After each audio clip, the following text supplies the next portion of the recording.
Assalamualaikum warahmatullahi wabarakatuh. Perkenalkan, nama saya Belania Gianta Masari dari kelas 18A1 dengan NIM 18020510. Saya akan menyampaikan tentang materi abnormalitas deformasi kromosom. Yang pertama adalah definisi kromosom.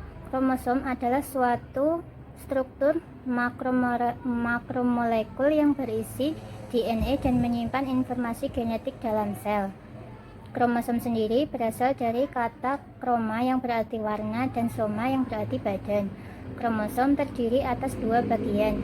Yang pertama adalah sentromer yang merupakan pusat kromosom berbentuk bulat. Yang kedua adalah lengan kromosom yang mengandung kromena atau benang-benang DNA berjumlah 2 buah atau sepasang. Penentuan jenis kelamin pada manusia juga ditentukan oleh kromosom X dan kromosom Y. Jumlah kromosom pada manusia yang khas adalah sejumlah 46 buah atau 23 pasang yang terdiri dari 22 pasang autosom dan 1 pasang gonosom. Maka formula kromosom manusia adalah yang pertama untuk laki-laki 46XY atau dapat ditulis dengan 44 plus XY. Yang kedua wanita adalah 46XX atau dapat ditulis juga dengan 44 plus XX. Selanjutnya adalah DNA. DNA tersusun dari banyak sekali nukleotida. Jika DNA melakukan transkripsi, bentuknya adalah single stranded. Satu nukleotida terdiri dari yang pertama satu molekul gula, yang kedua satu molekul fosfat, dan yang ketiga satu molekul basa nitrogen. Basa nitrogen sendiri terbagi menjadi dua. Yang pertama adalah purin, adenin, guanin. Yang kedua pirimidin, timin, sitosin, dan urasil. Berikut saya akan menjelaskan tentang perbedaan DNA dan RNA. Yang pertama, DNA ditemukan dalam nukleus, mitokondria, dan kloroplas. Sedangkan RNA ditemukan di dalam nukleus, sitoplasma, dan ribosom. Yang kedua, DNA berbentuk rantai ganda atau double helix, sedangkan RNA berbentuk rantai tunggal pendek. Yang ketiga, DNA berhubungan erat dengan penurunan sifat dan sintesis protein, sedangkan RNA fungsinya berhubungan erat dengan pelaksanaan sintesis protein. Yang keempat, DNA kadarnya tidak dipengaruhi oleh aktivitas sintesis protein, sedangkan RNA dipengaruhi oleh aktivitas sintesis protein. Yang kelima, basa nitrogen pada DNA terdiri dari purin, adenin dan guanin, dan pirimidin, timin, dan sitosin. Sedangkan basa nitrogen pada RNA terdiri dari purin, adenin dan guanin, dan pirimidin, urasil, dan sitosin. Yang keenam, komponen gula pada DNA yaitu deoksiriboda. Yang pada RNA komponen gulanya adalah ribosa. Selanjutnya saya akan menjelaskan tentang penyakit atau kelainan yang terjadi pada materi genetik dan akan diturunkan pada keturunannya. Penyakit atau kelainan genetik sendiri terbagi menjadi dua. Yang pertama adalah kelainan kromosom, yang kedua adalah mutasi basa DNA. Yang pertama, saya akan menjelaskan tentang mutasi. Mutasi adalah suatu perubahan materi genetik, gen atau kromosom suatu sel yang diwariskan kepada keturunannya, yang disebabkan oleh kesalahan replikasi materi genetika selama pembelahan sel oleh radiasi, bahan kimia, atau virus, dan dapat terjadi selama proses meiosis. Ada dua jenis gen. Yang pertama, mutasi gen atau basa DNA. Yang kedua, mutasi kromosom. Mutagen berdasarkan penyebabnya terbagi menjadi tiga. Yang pertama adalah fisika seperti radioaktif, sinar alfa, beta, atau gamma. Yang kedua, kimia seperti zat pengawet, penyedap, zat warna, pestisida, dan obat-obatan. Yang ketiga adalah biologi seperti virus atau bakteri. Yang pertama adalah gen mutation. Mutasi gen atau basa DNA terjadi akibat perubahan susunan basa dari DNA. Mutasi gen pada hemoglobin. Yang pertama adalah anemia sel sabit atau sickle cell anemia. Normalnya HbA dan HbA. Pada penderita anemia sel sabit, HbS. Bentuk sel eritrositnya seperti sabit. Yang kedua adalah thalassemia atau umur eritrositnya pendek, kurang dari 120 hari. Yang kedua adalah mutasi kromosom. Dapat terjadi dikarenakan yang pertama kelainan jumlah kromosom, yang kedua adalah kelainan struktur kromosom. Selanjutnya adalah abnormalitas of kromosom total. Yang pertama adalah polyploidy atau euploidy. Terjadi perubahan pada seluruh kromosom dan diberi akhiran ploidy. Misal monoploidy, diploidy, triploidy, dan tetraploidy. Yang kedua adalah aneuploidy, yang terjadi perubahan pada sebagian pasangan kromosom saja dan diberi akhiran somi, seperti monosomi, disomi, dan trisomi. Yang kedua adalah autosom kromosom total abnormalities. Yang pertama, sindroma Patau ditemukan pada 1960 dengan genotip 47XX atau XY yang terjadi pada kromosom ke-13, umurnya kurang lebih dari 3 bulan.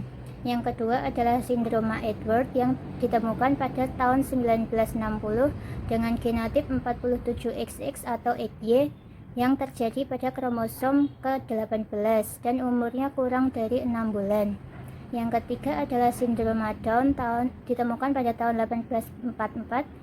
Dulunya disebut mongoloid, muka pipi, jarak kedua mata relatif jauh, simian crest atau hanya satu garis pada telapak tangan dengan genotip 47XX atau XY dan terjadi pada kromosom ke-21.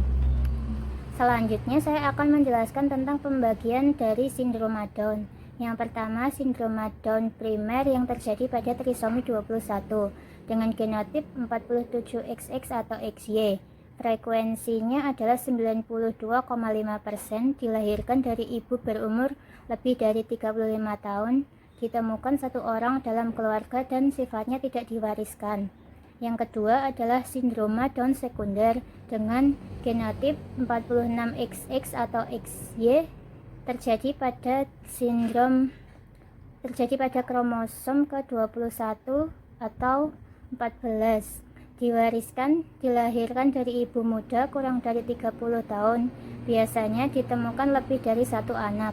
Yang ketiga adalah sindroma tersier atau mozaik, ditemukannya jumlah kromosom berjumlah 47 dan belum diketahui jelas tentang penyebabnya. Selanjutnya saya akan menjelaskan tentang gonosom kromosom abnormalities. Yang pertama adalah sindrom Turner 45XO yang terjadi pada wanita dengan fenotip tinggi badan 120 cm untuk orang dewasa, steril, terjadi karena non-disjunction gamet ibu. Yang kedua, sindroma Klinefelter atau 47XXY, fenotipnya pria, steril karena azoospermia akibat non-disjunction atau kegagalan dua kromosom homolog untuk memisahkan sel-sel yang membelah selama divisi meiosis atau gagal berpisah pada gamet ibu atau ayah. Yang ketiga adalah sindroma triple X dengan genotip 47XXX, wanita super dengan alat kelamin dalam dan payudara tidak berkembang dan ia sedikit mendapat gangguan mental. Yang keempat adalah sindroma diploide dengan genotip 47XYY, pria, sikap asosial atau antisosial. Selanjutnya saya akan menjelaskan tentang abnormalitas struktur kromosom. Yang pertama adalah delesi atau lengan kromosom hilang sebagian, misalnya sindroma Cri-du-Chat dengan genotip 46XX atau XY. Yang kedua, duplikasi atau lengan kromosomnya bertambah panjang. Yang ketiga, inversi, yaitu terjadi pindah tempat dari susunan gen dalam satu kromosom. Yang keempat adalah translokasi atau sebagian kromosom pindah tempat ke kromosom lainnya. Berdasarkan pewarisan genetik dan letak kromosomnya dibedakan menjadi satu, pewarisan secara autosomal. Yang pertama dominan, yang kedua resesif. Yang kedua, pewarisan secara tangkai seks atau sex-linked. Yang pertama, pewarisan tangkai X yang terbagi atas dominan dan resesif. Yang kedua, pewarisan tangkai Y resesif. Selanjutnya adalah penyakit yang diwariskan secara autosomal dominan. Yang pertama adalah polidaktil atau banyak jari, yang kedua dentinogenesis atau tulang gigi tidak keras, yang ketiga retinal aplasia atau buta dari lahir, yang keempat adalah katarak. Selanjutnya, penyakit yang diwariskan secara gen autosomal resesif. Yang pertama adalah cystic fibrosis, yaitu terdapatnya lendir di dalam saluran pernafasan dan pencernaan menjadi lengket. Yang kedua adalah anemia sel sabit, yang ketiga thalassemia, yang keempat adalah albinisme atau tidak punya melanin. Yang selanjutnya adalah pewarisan terangkai X dominan. Yang pertama penyakit rakitis yang resisten terhadap vitamin D. Yang kedua adalah gigi coklat. Selanjutnya pewarisan terangkai X resensif. Yang pertama buta warna merah sampai hijau, yang kedua anansia atau tidak punya kuku, yang ketiga adalah hemofili, yang keempat adalah hidrosipale. Selanjutnya saya akan menjelaskan tentang pewarisan terangkai Y resensif. Yang pertama gens WT atau webtos, adanya selaput di antara jari. Yang kedua gen H atau hipertirosis, yaitu tumbuhnya rambut yang panjang dan kaku di seluruh tubuh. Yang ketiga gen HG atau hystric gravier, bagian daun telinganya mempunyai rambut yang panjang. Selanjutnya saya akan menjelaskan tentang kelainan autosomal. Yang pertama kelainan numerik atau jumlah, bertambahnya atau berkurangnya satu atau dua buah kromosom atau biasa disebut dengan aneuploide. Yang pertama trisomi, bertambahnya satu kromosom menjadi 47 kromosom yang normalnya adalah 46 kromosom karena peristiwa non-disjunction. Kemudian translokasi dari kromosom 14 atau 15 atau 22 ke 21. Contohnya adalah penyakit sindroma Down. Yang pertama adalah trisomi 21 atau sindroma Down dengan genotip 47XX atau XY yang terjadi pada kromosom ke-21 dengan fenotip retardasi mental, IQ antara 25 sampai 50, jarak mata lebar atau hipertelorisme. Yang ketiga hidung datar dengan pangkal pipi. Yang keempat tangan atau jari pendek, terdapat simian crease atau simian line, yaitu garis lurus pada telapak tangan. Yang kelima adalah kelainan jantung. Yang kedua adalah trisomi 13 dengan karyotipe 47XX atau XY yang terjadi pada kromosom ke-13. Nah, dengan fenotip bibir sumbing atau bercelah. Yang kedua malformasi sistem saraf pusat atau retardasi mental berat. Yang ketiga retardasi pertumbuhan. Yang keempat low set ears. Yang kelima memiliki garis simian. Dan yang keenam kelainan jantung bawaan. Yang ketiga adalah trisomi 18 atau sindrom Edward dengan karyotipe 47XX atau XY yang terjadi pada kromosom ke-18. Sering dijumpai pada jaringan abortus dengan fenotip yang pertama retardasi mental, yang kedua malformasi kongenital multiorgan, yang ketiga dagu kecil dan mulut segitiga, yang keempat low set ears, yang kelima daya hidup rendah dengan maksimal hidup 2 bulan.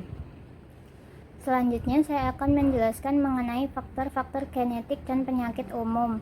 Yang pertama penyakit yang jarang, biasanya diwariskan secara sederhana.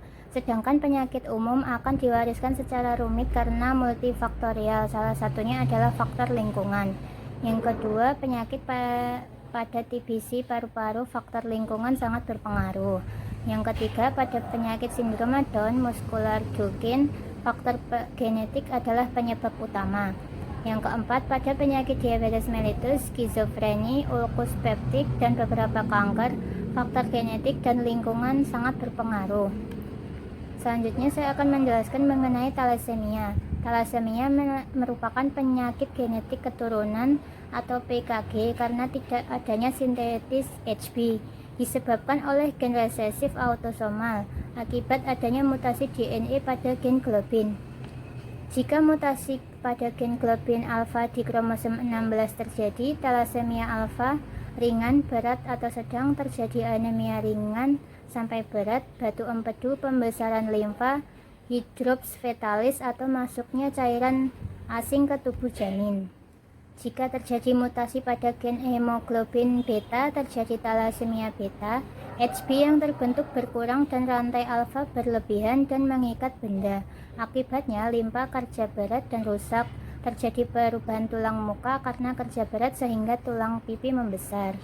Yang kedua adalah Huntington disease, merupakan penyakit genetik autosomal dominan. Terjadi neurodegeneratif pada sel saraf dengan manifestasi klinik pelemahan gerak, penurunan kemampuan kognitif dan psikiatrik. Terjadi karena adanya pengulangan trinukleotida atau GEG sebanyak 20 kali pada gen pengkode Huntington sehingga banyak dihasilkan poliglutamin. Biasanya terjadi pada usia 31 sampai 66 tahun.